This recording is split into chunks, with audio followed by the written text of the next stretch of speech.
Voltamos com a notícia de frente, 6 horas 39 minutos, 18 graus. Olha, gente, vamos conferir agora um áudio que foi vinculado no programa Opinião. Foi uma entrevista ao programa Opinião da TV Pantanal e é da primeira-dama Virgínia Mendes. Ela faz duras críticas ao secretário de Segurança Pública, Alexandre Bustamante. Vamos conferir. Paulo, essa foi a primeira bandeira que assumi no governo. Realmente é necessário ter uma delegacia 24 horas e estamos trabalhando muito para isso. A delegacia está pronta, fizemos muitas ações para deixar um lugar aconchegante. Vai ter playground, brinquedoteca, assistente social e psicóloga. Estou no pé do governador desde que assumi esta causa. Ele tem me dado total apoio. Vamos ter, sim, delegados exclusivos, mas ainda sinto dificuldades no próprio meio, com o secretário Bustamante e outras pessoas lá dentro. Esta é a minha grande luta. Quero agradecer a doutora Maria Ortiz, que é a minha grande inspiradora. Quero deixar um recado aqui para as mulheres. Você é forte, você é corajosa, você consegue, busque ajuda, não se cale. Pois é, ela se refere à delegacia 24 horas da mulher, que realmente é uma promessa e ela disse que queria isso. Já conseguiu muita coisa, que foi tirar a delegacia do idoso junto com a delegacia da mulher, porque era uma única unidade atendendo duas delegacias, do idoso e da mulher. Foi desvinculada e agora temos só a delegacia da mulher, graças a Deus. Agora mas não é 24 horas, como prometido. Tem uma colocação ali da primeira-dama Virgínia Mendes que é importante que a gente jogue um pouco mais de luz, né? Ela falou o seguinte, de que esta causa aí é uma bandeira que ela assumiu desde que o governador assumiu o Palácio Paiaguás. E aí ela disse o seguinte, olha, o governador tem me dado todo o apoio nessa luta. E ela complementou, só que eu tenho encontrado algumas dificuldades. E aí ela nominou, né? Diz o seguinte, olha, eu estou tendo dificuldades lá com o secretário de Segurança, Alexandre Bustamante. Isso daí precisa ser melhor explicado. Quer dizer, se o governador está apoiando o trabalho que a primeira-dama está fazendo, que assumiu como uma bandeira de luta dela. Aí é o seguinte, aí o governador dá todo o apoio para ela e na Secretaria de Segurança ela não tem esse apoio? Como é que é isso? Vai precisar explicar, né?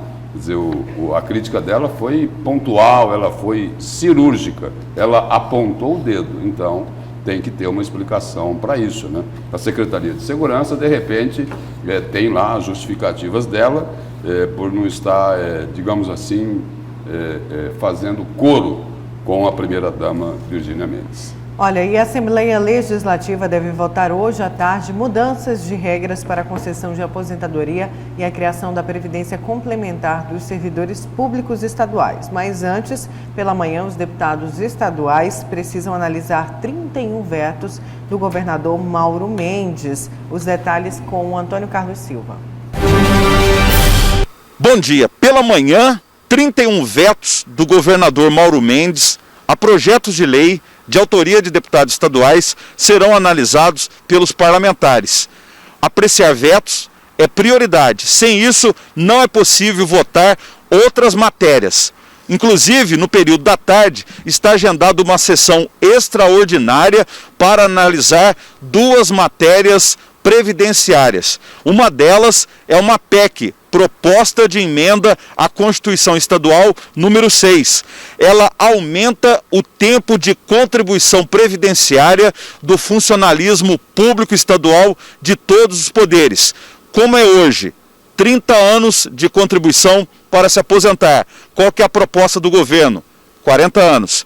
Hoje, qual que é a idade mínima para se aposentar com a aposentadoria integral? Mulheres, 55 anos. Proposta do governo, 62 anos. Homens, idade mínima, 60 anos hoje. Proposta do governo, 65 anos. A outra matéria previdenciária, que também deve ser analisada na segunda-feira, é um projeto de lei complementar, também de número 6.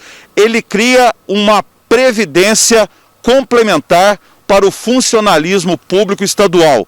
Porque o governo quer limitar a aposentadoria dos servidores públicos estaduais de todos os poderes pelo teto do INSS, hoje em R$ 6.100 mensais.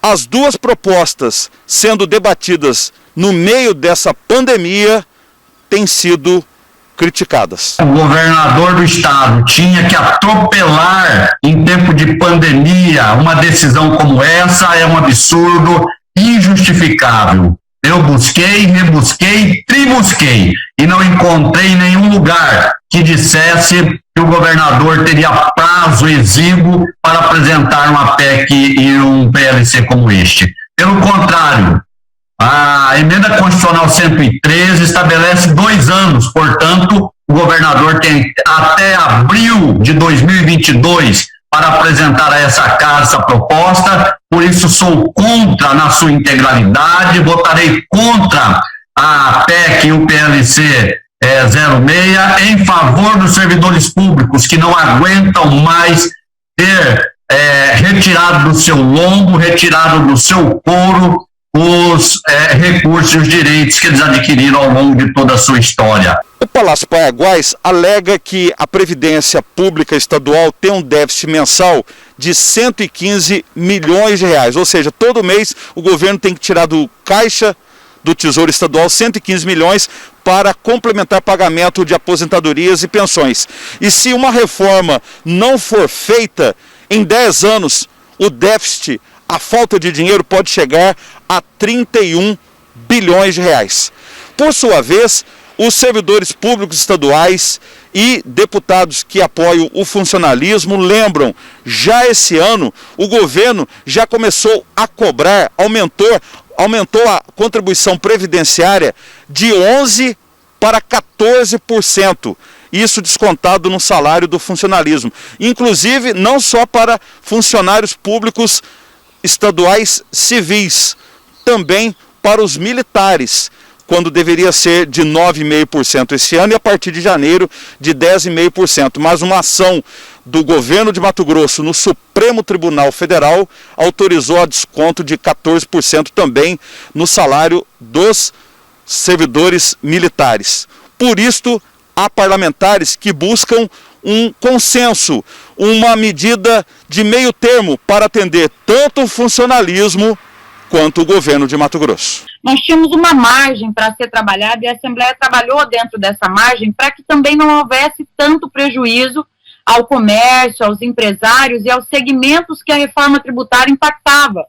O que nós estamos pedindo agora com relação à Previdência, presidente Botelho, é exatamente a mesma coisa, que o governador passe a Vossa Excelência um limite plausível para que Vossa Excelência possa costurar esses acordos junto a todos nós, deputados, para que nós possamos passar essa Previdência com facilidade, mas deixando amparados os servidores públicos, que nós possamos fazer uma composição, como foi feita na revisão dos incentivos, como agora nós podemos fazer com relação à Previdência, dentro de um limite de valor, e eu acredito que ninguém melhor do que o próprio presidente da Assembleia para conduzir isso. O apoio técnico de Tacir Merel e imagens de Edilson Paulo, Antônio Carlos Silva para a Notícia de Frente.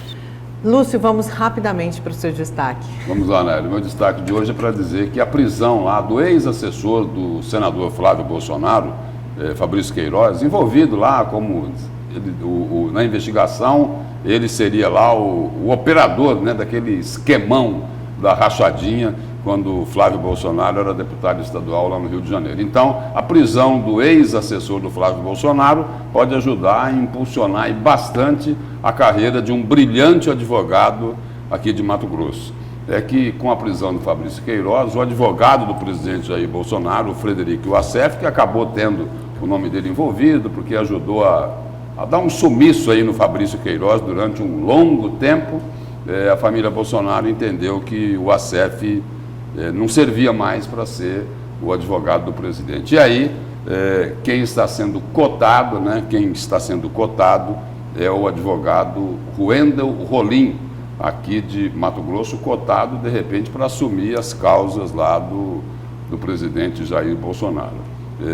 O advogado aqui de Cuiabá, ele tem se destacado nacionalmente no meio jurídico, com a defesa de 2 nomes que estão, Nayara, no epicentro da crise nacional entre o governo Bolsonaro e o judiciário. O Rolim faz a defesa lá da deputada federal Carla Zambelli, que é do PSL, no inquérito das fake news, assim como do publicitário Sérgio Ferreira de Lima, um dos responsáveis pela criação do novo partido do presidente Jair Bolsonaro, o Aliança Brasil. E o advogado Ruendel ingressou com habeas corpus para suspender o inquérito no STF. Caso consiga, o que será muito difícil, Ruendel Rolim se tornará assim uma espécie de herói do governo Bolsonaro, já que a principal crise são estas investigações que podem dar munição para o processo no TCE, que pode resultar lá num processo de cassação de Bolsonaro e do general Hamilton Mourão.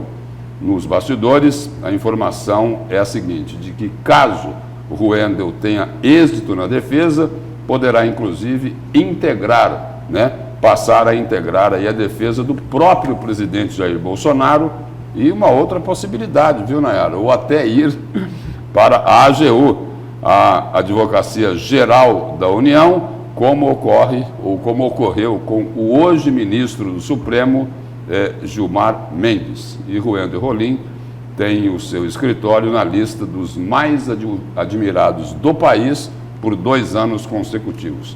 E essa classificação aí, ela é feita pelo anuário Advocacia Análise 500, a mais importante da categoria.